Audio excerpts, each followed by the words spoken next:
Straight up one. All right, guys, here we go. Hit me with your best shots. All right, Coach. How is the assimilation, the cohesiveness? How's it all going for you? Well, it's not there, certainly. Our theme for the year is piece it together, and the two obviously is signifying my second year or our second year at LSU. We have a lot of talent on the floor, but we got to piece it together. We've got kids coming from other programs, high school kids stepping on this college campus for the first time. We've got returning players who will have to play different roles. So we've got to piece it together, and that takes time. And they're excited. Today's the first day of practice. I'm excited, and we won't be with all of our squad today. We got a lot of issues and health going on, so there'll be some that won't be out there.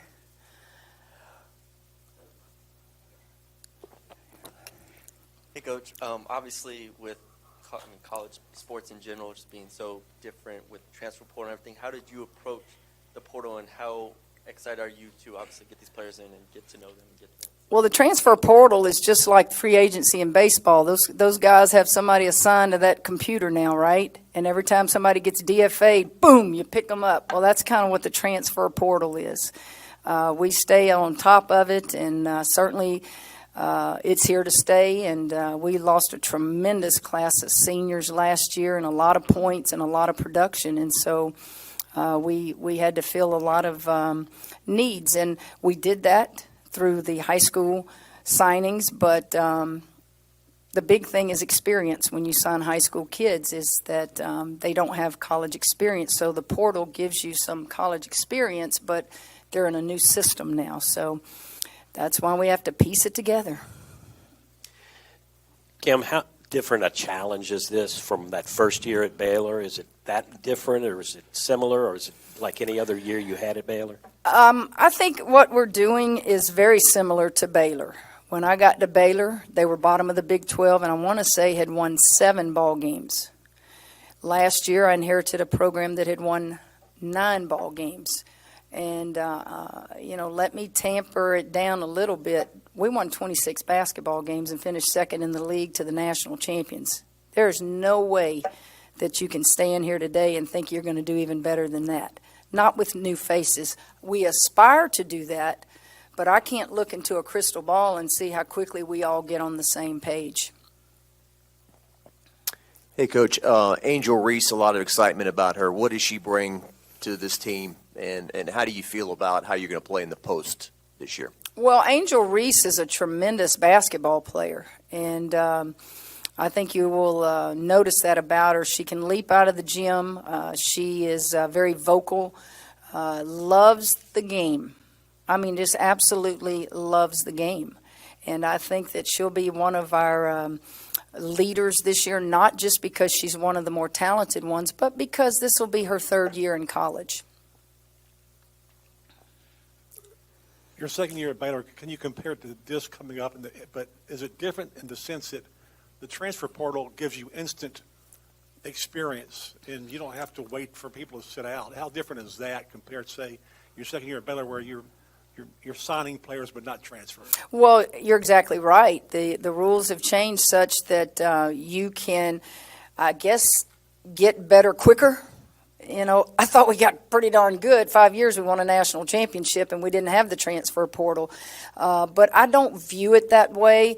I view it that you guys just got to have the right players at the right time and the right pieces, and everybody plays their role. So I don't think about it like it should be easier. You should do it even quicker.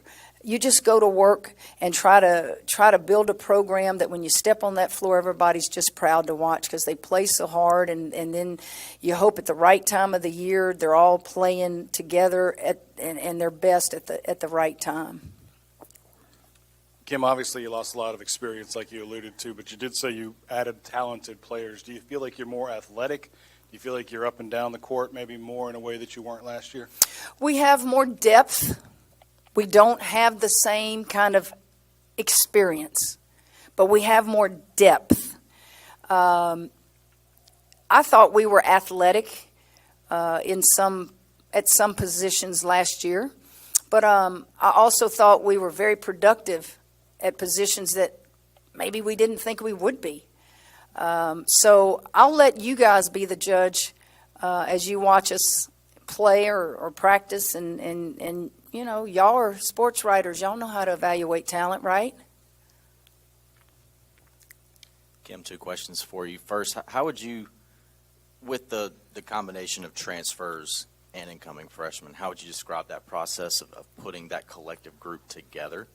And then two, I just wanted to get your thoughts on Brittany Griner's situation. And I don't think I've seen anything from you on that. And just can you? And you explain? won't. I'll answer the first one for you. I think I've already answered that. You sit at a computer, you got your recruits that are in high school, and you try to go, okay, in the 2023 class, how many do we really want to sign? Well, it might be 5 you want to sign today, but by the time you get to that class, it may be less, it may be more, depending on transfers.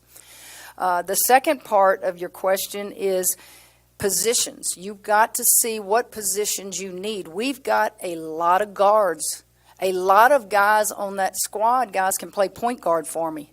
But I had 3 guys that played together last year that could all play point. So whoever needs to play is going to be on that floor. And every year we get 15 scholarships. You got to decide how many of them are going to graduate. You never know who's going to transfer, who you're going to lose through the course of a year, sadly. But you just try to recruit. That's the lifeblood of all programs. Hey, Coach. Obviously, Alexis Morris, ended the year with the injury. After senior, the offseason. Hold on a minute. What's your name? Corey, I never see you. Is this your first press conference? I hope you're at every one of them from now on, okay? Are you from here? Where are you from? So you drove from Montgomery, Alabama all the way here? No, I thought you asked where my hometown. Yeah, where'd you come from? No, I drove over from Lafayette. All right, that's not far. I'll see you at the next press conference. There's a man to talk to right there. Alexis, obviously, with the end of the year, just what have you seen from her over the offseason, getting that confidence back? Well, Alexis is itching to be the point guard every day. Coach, am I going to get to play point the whole time? Alexis, it's about winning. Every time I put the ball in your hands and they go trap you, you got to get rid of it. So you sure you want to play point? Don't you want to score? Remember that Iowa State game where you're playing the off guard and KP's bringing it up? You're going to have to use her at multiple positions. And there's several of them that are going to have to play multiple positions. But it's our job to figure it out as we see what they're best at. Are they best at shooting a three? Are they best at taking you off the dribble? Who pushes it up? Who has trouble executing an offense? But I have a lot more numbers on the perimeter to work with this year. Kim, last year there was no question who you would go to if you really needed a shot or leadership. It was Kayla was going to be that person. Do you seek that one person this year, or do you want it to be several people? Well, in the perfect world, you want it to be multiple positions and multiple players. That way you're not in a timeout and they know what you're going to do. Yeah, I don't know. I hope we have a bunch of them that can score baskets. You know, the big thing last year, Scott, if you'll remember, is how are we going to score points, remember? It's like they only averaged so many points a game. And I think we exceeded what people thought we could score. And I think a lot of that was the addition of Alexis Morris. I think a great deal of that was those seniors were so confident and they bought into our system and they all just really did better offensively than maybe they had in previous years. What are your wants or expectations for Hannah? My wants and expectations for Hannah would be the same as it would be for any of them. You know, do good. Do good. Coach, center. Flage, this is a new modern-day NIL situation. You told me basketball is number one to her. That's the number one thing to her. But she's also allowed to perform and make money and do those kind of things. I mean, has she told you what her plans are in that regard? Well, first of all, you're not going to miss basketball to go perform or to go do whatever she does with rapping. It can be done I guess it can both be done, but basketball comes first during basketball season. She's very privileged to be able to have such talent in both that she's probably got a ton of NIL deals. I don't even keep up with them, but she will not miss things to go do rap things because basketball comes first. Kim, you were very forward thinking as it pertains to appointing Jennifer into her new role. I guess kind of take us through your thought process in doing that. I think you were the first women's basketball program to appoint someone in that kind of role. Why was that crucial? Do you feel like to put her there? Because I don't want to do it. You know, I've got my hands full with figuring out how to win basketball games, sell the program, sell season tickets, get the fast break club up. Those are things I'm comfortable doing. I don't want to learn anything new about NIL rules. You know, when I was coming up, all that stuff was cheating. Boosters couldn't be involved, and I'm just like, you know, I don't want to deal with this, but we've got to stay in front of this because it's here. And so Jennifer, you know, was always being asked questions. My coaches, the recruiters were always being asked questions. So actually, Coach Bob Starkey and I had the conversation, and he said, this is where it's headed.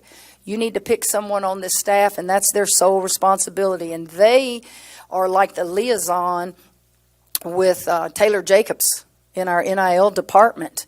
And so that's the main reason, is that I don't want to deal with that. But yet it's a part of our program. I'm for it. Go get what you can for these kids.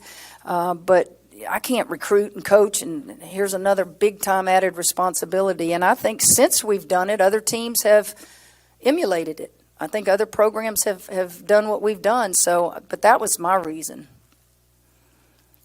Yeah, Kim, now that Bob Starkey's on your staff, what do you like about working with him?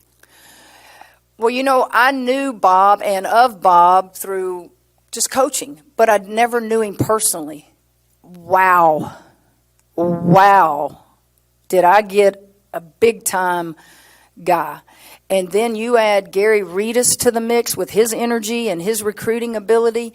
Bob, I can walk away from that court and feel like in good hands. Here's an interim guy that took them to a Final Four here. Here's a guy that knows more about LSU than I know. I know the state, and I know a lot of things he doesn't know, but I don't know LSU like Bob does. I like his knowledge. I like his, he just has a head coach's mentality, but he never wants to be a head coach. And that keeps me energized, and it just kind of, every now and then when I need to take a breath, I'll just go and let him go. But yeah, it's great. Hey, Coach. So last year we talked a lot about the non-conference schedule that you inherited. This year, how did it work out? Are you more happy with how the non-conference schedule looks for you? I'm never going to please everybody with non-conference schedule. What I'm going to always do is do what's best for the program and those kids to grow. Each year, as this team and this program gets more talented and gets better and better and better, the non-conference schedule will get tougher and tougher and tougher. So I think it's exactly what it needs to be. I think we're following the same pattern we did at Baylor. The SEC is so dang tough that we're not going to go out there and get 10 non-conference games against what we're going to play in the SEC. You got to build confidence. You got to have some success, and then you keep adding to that as the years go by. Just curious, how are you personally going to approach year two differently? Do you feel like you can maybe get on them a little bit more now? No, I got to coach. I was me last year. You know, I don't think you can fake coaching. Coaching is what it is. I think what you have to do as a coach is evaluate your talent and be realistic with your expectations.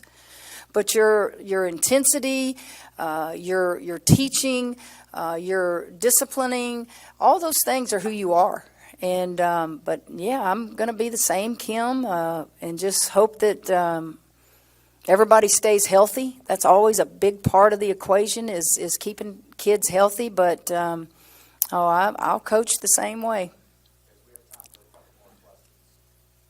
Kim, it's been a few months now, but the NCAA decided to keep the Final Fours separate, the men's and women's Final Fours separate? Obviously, y'all had the 1 year where y'all were, things were different, but do you think that's good? Do you think it would have been better to put them together? Do you think that the women's Final Four should continue to stand on its own? And what do you think of the two regional sites instead of just? That's going to be new. To answer the Final Four question first, Scott, I'm not opposed to keeping them separate, but I'm also open to hear what would be better if you put them together. I don't know.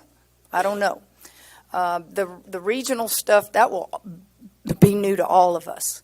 I'm still a big proponent of your first and second round games need to be on home courts of the top seeds. We tried to get away from that. It didn't work.